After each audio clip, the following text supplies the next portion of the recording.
Bonjour tout le monde, c'est Fokoro et on se retrouve pour une explication que je pensais vraiment pas que je la ferais. C'est sincèrement un sujet d'explication que je m'imaginais pas m'impliquer sérieusement dessus. Parce que t'as rien à foutre de ta vie? Même pas, c'est juste qu'en vue de la situation actuelle, les gens pendulent entre désinformation et incompréhension, ce qui par corollaire génère des conflits d'opinion et divise petit à petit les gens alors qu'ils sont tous dans le même bateau. Ce n'est pas parce que j'ai la science infuse ou par une volonté de m'affirmer que j'ai décidé d'aborder le sujet du vaccin, c'est juste que je souhaiterais mettre ma pierre à l'édifice pour mieux aider les philistins ou les curieux à comprendre ce qu'est un vaccin. Et croyez-moi, la pierre que je vais déposer va être une putain de mégalith. Petit aparté, avant de commencer cette explication sur le vaccin, mon but n'est pas de nourrir le conflit entre ceux qui sont pour le vaccin ou contre le vaccin, ni même de prétendre que je suis un pro-vaccin parce qu'entre nous c'est un peu bête de se considérer l'un ou l'autre. Je veux juste apporter des détails ou certaines définitions que vous ignorez peut-être pour pouvoir renouer dans de meilleures conditions ce dialogue chaotique et impétueux des deux camps et se faire l'amour tous ensemble sous ce rêve bleu. Ce rêve bleu. Bref, ne perdons pas plus de temps, commençons cette explication générique.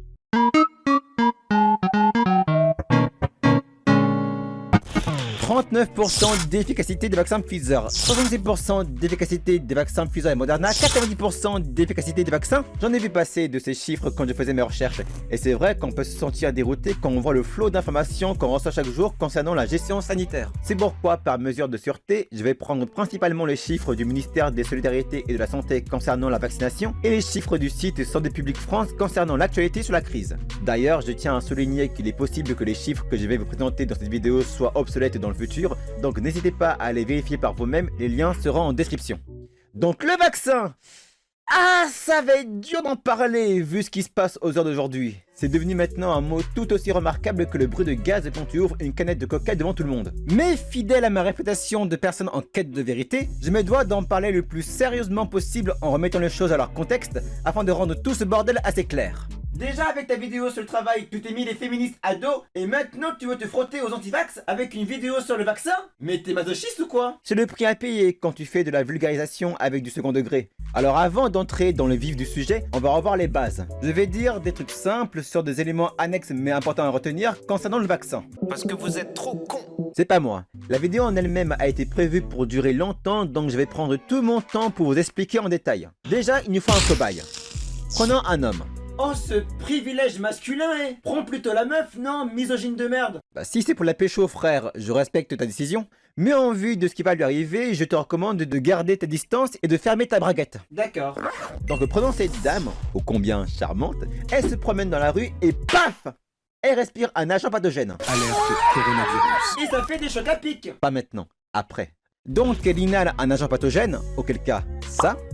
Il va pénétrer dans le corps, trouver une cellule pour s'y introduire, traverser sa membrane pour se multiplier, dans le but d'envahir et d'infecter d'autres cellules. Ça, c'est une infection basique. À partir de là, le ou les cellules infectées ne seront plus considérées comme des cellules natives au corps. Elles seront considérées comme des corps étrangers. En effet, les cellules infectées vont contenir à leur surface ce qu'on appelle des peptides antigéniques. C'est des molécules qui représentent grosso modo la signature de l'agent pathogène, sa carte d'identité, son passeport, son visa, ce que vous voulez. Dans le cas d'une bactérie, c'est moins compliqué. Ils n'ont pas besoin d'entrer dans l'organisme grâce aux voies buccales ou nasales, ils peuvent y pénétrer par exemple lors d'une coupure.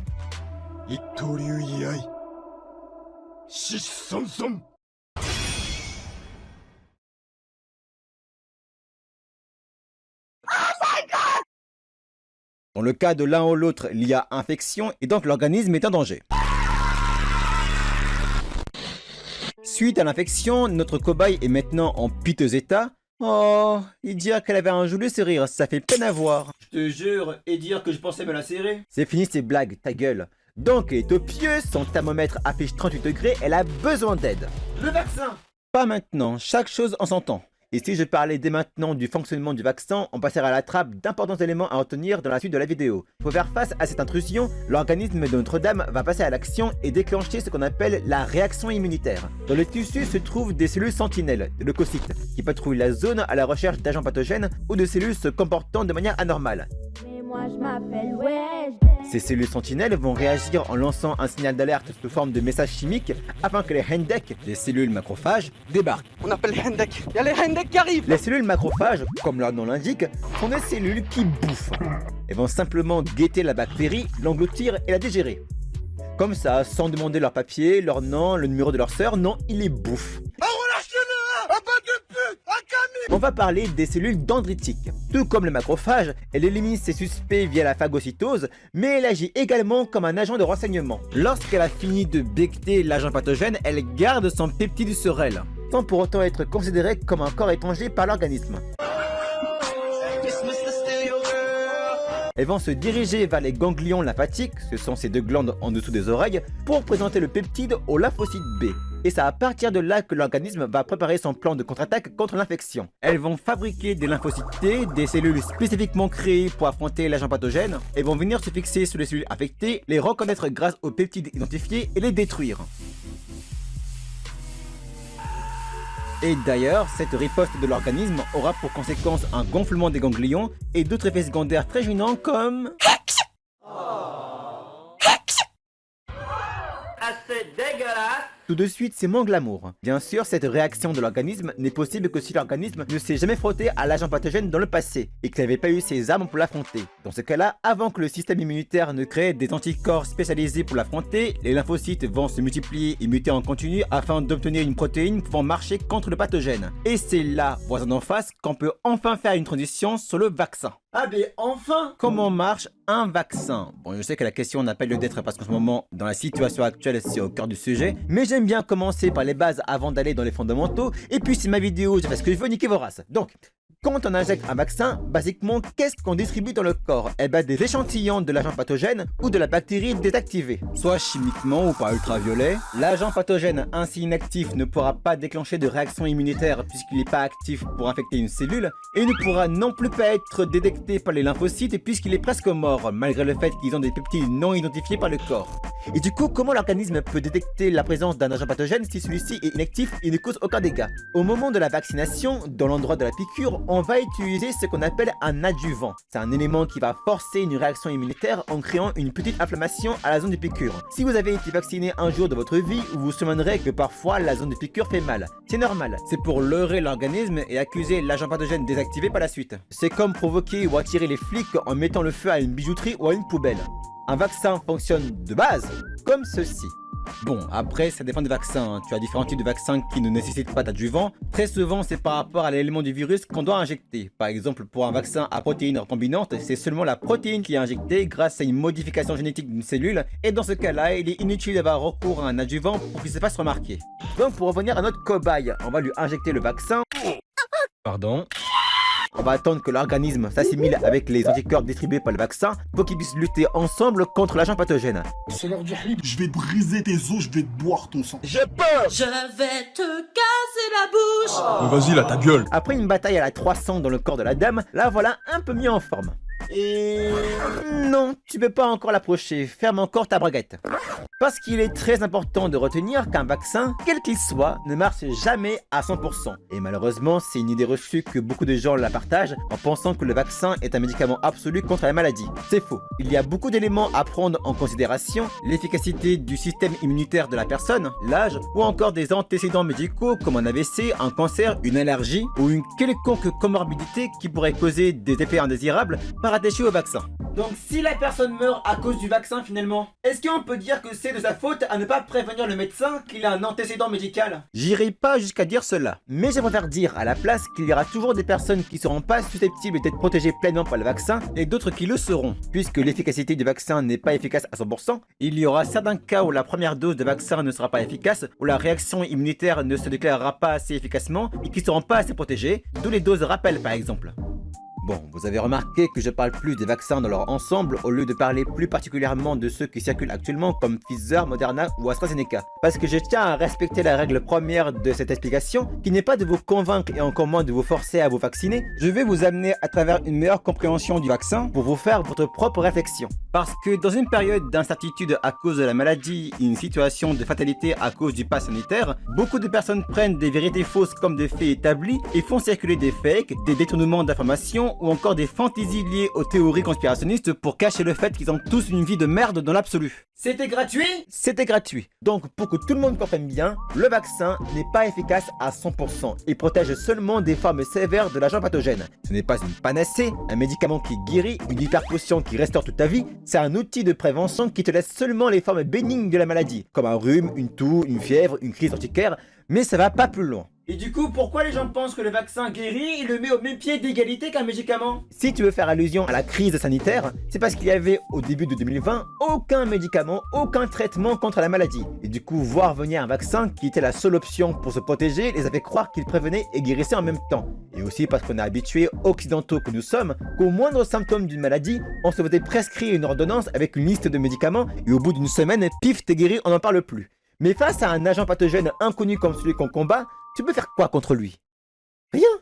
Aux aurores du premier confinement, t'avais des gens qui se poussaient, se serraient, se bousculaient, s'étranglaient dans les supermarchés, qui vidaient les rayons de pâtes et d'essuie-cul comme si la fin du monde allait frapper à leur porte. Enfin, on se croyait vraiment dans un scénario de film catastrophe où c'était chacun pour sa peau quoi. Tout ça pour dire à quel point on peut devenir barjot lorsqu'un paramètre qu'on avait l'habitude de gérer facilement devient complètement instable et hors de contrôle. Mais bon, c'est la nature humaine. Enfin, moi je suis une chouette, donc du moment que je trinque pas avec un pangolin ou une chauve-souris dans un bar, je m'en bats un peu les plumes. L'avantage de ne pas être un bipède poilu, j'imagine. Eh oui. Bon, on s'éloigne un peu du sujet, reprenons le fil. Donc le but d'un vaccin, c'est assez simple à comprendre, c'est de lutter contre les infections graves. C'est-à-dire que dans le cadre d'une vaccination de masse lors d'une épidémie, le but est d'endiguer la maladie avec un nombre conséquent de personnes vaccinées. Comme on vient de dire il y a quelques minutes, il y aura certaines personnes sur qui le vaccin sera inefficace et d'autres avec des antécédents médicaux qui feront qu'il ne sera pas tolérable à la vaccination. L'utilité de vacciner une large partie de la population permettra à ceux qui ont été infectés par la maladie de ne pas la propager à une grande distance et à ceux qui sont non immunisés d'être protégés de ceux qui sont infectés. On appelle cette stratégie la couverture vaccinale. On estime qu'on peut endiguer une épidémie lorsque la couverture vaccinale est à partir de 95%.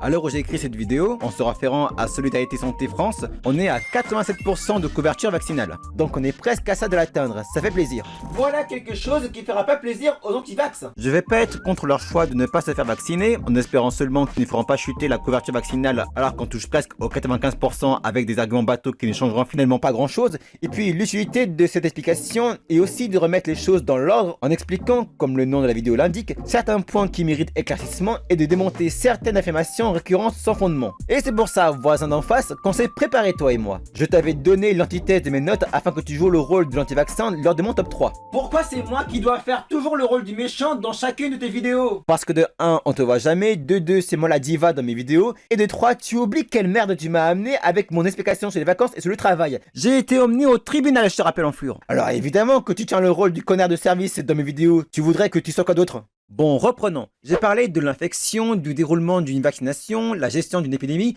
Parlons maintenant de l'histoire des vaccins. Alors cette partie va être assez dense d'informations, et je recommande à tous ceux qui ne pourront pas tout suivre de revoir cette partie plusieurs fois. Parce que je pense que savoir l'histoire des vaccins est déjà un bon point de départ sur une meilleure compréhension. Et aussi parce qu'il y a certains idiots qui généralisent les vaccins entre eux en assimilant un effet secondaire à des vaccins différents. Ça peut être des anti-vax qui n'y connaissent rien, comme ça peut être des médias qui sacrifient la logique et le bon sens pour un article qui jute bien. En voyant ton argumentaire, j'ai des certains que tu serais de leur avis. Non, parce que les médias, que ça soit télévisuel ou numérique, sont comme des gamins boutonneux qui vendent dans des sites porno. C'est toujours celle qui a les plus gros ou qui fait le plus sale qui les fait abonder. Mais je digresse. Il faut bien comprendre qu'il y a toujours eu, au fil des siècles, comme une liaison, une complémentarité, voire même de dualité manichéenne entre la maladie et le vaccin. Il n'y a jamais eu de maladie sans vaccin, ni de vaccin sans maladie. Et quand on descend très loin dans l'histoire, on se rend compte que l'humanité en a vu passer de ces merdes contagieuses. On peut citer par exemple la rage, la variole, la fièvre typhoïde ou encore la peste. Et encore, ce sont des maladies assez récentes. Si on descend encore plus dans les profondeurs de l'histoire, on apprend que le procédé de la vaccination, qui s'appelait l'inoculation, a existé depuis près de 2000 ans, seulement en Inde et en Chine. Comme par hasard. Bon, après la méthode était pas très sophistiquée en comparaison. En fait, au XIe siècle, si on devait citer la première technique de vaccination dans l'histoire, la maladie la plus dominante était la variole. D'abord au Moyen-Orient et en Asie, puis exportée en Europe, à son tour exportée aux Amériques. Elle était présente dans toutes les cultures et faisait à chaque fois des millions de morts à chaque épidémie. Parce qu'à l'époque, ils n'avaient pas de moyens pour l'endiguer. Le cas de l'épidémie de variole apportée par les colons européens au continent amérindien est un bon exemple. 75% de sa population a été décimée, pour vous dire à quel point c'était une belle saloperie. Fort heureusement, la maladie a été éradiquée de la surface de la Terre en 1980 grâce aux campagnes de vaccination massive, non loin de faire une comparaison relative avec la situation d'aujourd'hui, donc passons. Et donc l'inoculation, qui était l'ancêtre de la vaccination moderne, était principalement adressée contre la variole. La méthode était plus ou moins simple. Elle consistait à... Alors, j'espère que personne d'entre vous ne mange en regardant ces vidéos parce que c'est plutôt hard. Elle consistait à injecter du pus de personnes contaminées dans les plaies de la personne qu'il fallait vacciner. Ouais, T'es dégueulasse. ouais. Ça s'appelait la variolisation. Mais c'est pas possible, quel scandale! Ouais, c'est plutôt sale en vrai. Mais malgré le caractère inhabituel et écœurant de la méthode, force est de constater que ça a plutôt bien fonctionné. Chez nous en France, au début du 19e siècle, on était passé de 50 à 80 000 morts de la maladie à 2000 et de 10% de mortalité à 1%. Je peux te dire un truc? Quoi donc? Juste pour teaser mon rôle d'anti-vaccin dans ton top 3, tu oublies que cette méthode de vaccination avec le puce la blessure n'a pas été si concluante parce que par la suite ça a conduit à l'apparition de nouvelles maladies comme l'hépatite ou la syphilis, qui d'ailleurs se faisait appeler la grande variole, au rebond épidémique de la maladie auquel ils étaient censés être immunisés, et de nouveaux morts vers la fin du siècle. Ce que tu viens de dire, voisin d'en face, est très intéressant parce que ça introduit pour la première fois dans l'histoire cette stratégie vaccinale qui, dans cette crise sanitaire, fait beaucoup parler de lui, le rappel vaccinal. Et oui, on l'avait sûrement oublié, un vaccin n'est jamais efficace à 100%, et de ce fait, sa protection diminue au fil du temps. Et donc oui, tu as raison, cette méthode archaïque de vaccination a donné lieu à la réapparition de la maladie par manque de rappels vaccinaux, mais ça a permis aux chercheurs de mieux étudier ce vaccin, de l'améliorer et de mettre en place une nouvelle version plus efficace et plus sûre. Et je pense par rapport à aujourd'hui que ça va être la même chose pour nos vaccins habituels. Ils vont s'améliorer de plus en plus face à la maladie et possiblement mettre fin à cette crise lorsqu'ils auront appris à maîtriser leur ultra-instinct. Ce développement de méthodes de vaccination va permettre dès la fin du siècle à l'amélioration et même à la diversification des nombreux types de vaccins. Fini la vaccination traditionnelle, on doit se mettre du pus dégueulasse sur nos plaies purulentes. Salut avec moi l'avancée de la science. Dis-moi les pigneurs de la peau enragée. Mais bordel! J'adore la science. Blague à part, ça vient en fait de la méthode de traitement contre la rage de Louis Pasteur, en reprenant les travaux d'un médecin de campagne britannique, Jenner. Non, pas cette famille Jenner, Edward Jenner. Ce serait un peu honteux de ma part qu'on parle pas de Edward Jenner si on devait aborder le sujet du vaccin, parce qu'il est celui qui a créé le premier vrai vaccin contre la variole. Attends, t'avais pas dit que c'était les Chinois qui avaient inventé le premier vaccin? C'est quoi cette arnaque? Inoculation. Nuance. Il y a en effet une petite différence entre inoculation et vaccination. Le principe d'inoculation implique le fait de laisser l'agent pathogène se développer en toi. Et on y revient sur ce qu'on avait dit sur le déroulement d'une vaccination. On injecte lors d'une vaccination classique soit un échantillon de l'agent pathogène, soit une version désactivée ou atténuée de cette dernière. Sauf que l'inoculation consiste à inoculer l'exudat contaminé d'une personne malade, ce qui n'est pas le cas de la vaccination. À titre d'exemple, c'est comme si au lieu de t'injecter le vaccin anti-corona, on t'injectait la salive d'un pélo contaminé directement dans le corps. J'avoue que tu regretterais presque pas d'avoir claqué 50 balles sur un test PCR à la place. Donc Edward Jenner est celui qui a inventé le tout premier vrai vaccin qui ciblait un variant de la variole transmissible par les vaches des campagnes, la vaccine. Oh! Donc ça vient de là le mot vaccin! Et oui mon cher, on apprend des choses dans les explications. Donc ce type avait utilisé une forme atténuée de la vaccine, déjà infectée sur une personne. Il avait prélevé du pus sur les pustules de l'hôte, l'injecta sur les deux bras de son patient, ce mec hardcore. La personne est tombée malade, rien de plus normal, et au bout de quelques jours, il réitéra la chose pour voir si ça avait fonctionné, et effectivement sa méthode avait porté ses fruits. Le gamin était complètement immunisé de la vaccine et de la variole. Et oui, vous avez bien entendu le mot gamin. Parce que le patient qui a été double dosé était un enfant de 8 ans. Je te le fais pas dire. Donc son succès se fait ressentir, les échos de sa découverte traversent la Manche jusqu'à arriver aux esgourdes des pays de l'Europe de l'Ouest, l'Allemagne, l'Espagne, France, et c'est à partir de là que Louis Pasteur va reprendre les travaux de Jenner afin de fabriquer un vaccin qui n'utilise non pas une sécrétion contagieuse, mais une souche de l'agent contagieux, un échantillon de l'agent pathogène. D'où justement l'anecdote que c'est Louis Pasteur lui-même qui a baptisé ce traitement vaccin en hommage aux travaux de Jenner. Il avait travaillé sur l'élaboration de plusieurs vaccins contre le choléra des poules, puis sur la rage avec les moelles épinières de lapin, tu te souviens? C'est dégueu, mec! Et enfin, un vaccin sur la fièvre charbonneuse. A noter également que les vaccins de Pasteur étaient tous des vaccins à pathogènes inactivés et atténués. Pourtant, sa méthode avec la moelle épinière de lapin n'est pas sans rappeler le principe actif des vaccins dits à ADN. Il va falloir attendre un siècle avant de voir apparaître les vaccins qu'on connaît, à protéines recombinantes, ARN messager, ADN, etc. Mais derrière l'avancée scientifique en matière de santé grâce aux vaccins, il y a un tout nouveau type de compétiteur qui s'est joint dans la mêlée entre les émergences de maladies récentes et du développement de vaccins et qui s'est mis à émerger depuis les découvertes de Jenner et de Pasteur. On les connaît, vous les connaissez, ils nous connaissent, il s'agit Mon rôle dans le top 3! de la team anti-vax. Ils sont pas prêts, ils sont pas prêts. Slim. Non, t'inquiète pas, ils vont comprendre, c'est pour la bonne forme. Bon, je commence. Non, tu commences. Recommence. Afin de protéger le monde de la vaccination, afin de rallier toutes les masses à notre vision, afin d'écraser la science et la vérité, afin d'étendre notre philosophie jusqu'à la Voie lactée. Anti-Vax! La team anti-vax plus rapide que la lumière! Jetez tous vos poisons ou ce sera la guerre!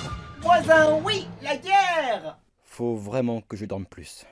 Et oui, là où la lumière du succès de l'avancée de la science se répand, il y aura toujours un coin d'ombre où la vérité est remise en doute. Les premiers témoignages des arguments anti-vaccins sont tout aussi récents que l'importation de la pratique en Europe. En même temps, il faut se le dire, l'Europe c'est le continent des râleurs, donc bien évidemment qu'il y aurait des détracteurs et des réticents contre cette pratique exotique. Tous des gens d'extrême droite. Pour faire un lien avec les conséquences de l'immigration, je suppose. Je vais pas tout énumérer ce que disent les anti-vaccins dans cette partie de la vidéo parce que c'est long et chiant, et aussi parce que le top 3 a été spécifiquement prévu pour cet effet. Disons qu'à l'époque, c'était des croyants, des pégus et des médecins adeptes de thérapies alternatives qui se prononçaient contre la méthode de vaccination de Pasteur et de Jenner. Parce que bon, recevoir du pu d'un mec que tu connais pas ou se faire injecter de la moelle épinière d'un lapin enragé, même pour un pari à 2000 €, tu serais pas chaud. Mais là où ça coince, c'est lorsqu'une pratique inconnue devient suspicieuse à travers le manque d'information et de recul, et se transforme avec l'effort combiné d'un groupe de personnes plus ou moins nombreux en une forme pensée qui aboutit, vous l'aurez compris, à de la fantaisie. Ça ne date pas d'hier, cette manie des anti-vaccins à transformer la réalité à leur convenance pour but de décourager les gens de la vaccination. Vous vous offusquez qu'ils croient que la pandémie est une invention du gouvernement, il a été créé volontairement en laboratoire pour simuler une épidémie pour but de nous contrôler grâce à la 5G. Eh ben laissez-moi vous dire qu'en termes d'imagination et de créativité, ce sont des petits joueurs comparés à la première génération d'anti-vaccins. Eh ouais, les précurseurs. Si je vous disais qu'à l'époque, ils croyaient que le vaccin était contre la morale religieuse parce qu'elle délivrait les malades d'une décision irrévocable et supernelle de Dieu, ou que les patients de Jenner injectés par sa vaccine allaient se transformer en abomination avec des parties bovines qui leur poussaient sur le corps façon Resident Evil, vous aurez plus envie de croire ça parce qu'au moins il y a de quoi se marrer. Parce que bon, les anti-vaccins sont assez sporadiques durant les périodes de grosses épidémies. C'est souvent durant ces moments de troubles sanitaires qu'ils sortent de leur tanière et qu'on se rappelle qu'ils existent. Tu vois, c'est comme les pays de l'Europe de l'Est que tu verras apprendre leur existence durant les Euros de foot. Du style Biélorussie, Moldavie ou encore Bosnie-Herzégovine. Ils riment tous en I, c'est magnifique, fais-moi un check Obi-Choubine. Durant la vaccination contre l'hépatite B en 1992 et l'affaire des cas de sclérose en plaques 3 ans plus tard, ils étaient là. Durant la crise de H1N1 en 2009, ils étaient là. Durant la loi rendant obligatoire des vaccins contre les 11 maladies en janvier 2018, ils étaient là. Et bien sûr, durant la crise sanitaire d'aujourd'hui, ils sont encore là. Ils sont comparables à des marmottes qui sortent d'hibernation chaque printemps. Sauf que chaque printemps équivaut au premier jour de vaccination de chaque épidémie. Avec une chose qui reste inchangée, ce sont leurs arguments. Si vous traînez sur les réseaux sociaux, pas comme moi, vous savez de quoi je veux parler. Bon, t'as eu ton moment de gloire, hein, les vaccins c'est cool, ça guérit, c'est le remède de mon herpès dans le cul. Maintenant, laisse-moi détruire chacun de tes arguments fallacieux copier-coller sur Wikipédia avec de vrais raisonnements chez des mecs qui s'y connaissent. Tu fais super bien ton rôle d'anti-vaccin. La ferme, prépare tes cartes et viens m'affronter, connard d'ignorant, agent du système. C'est bon, j'ai compris. Commençons le top 3. Les 3 arguments les plus récurrents chez les anti-vaccins. Dans ce cas, Duel!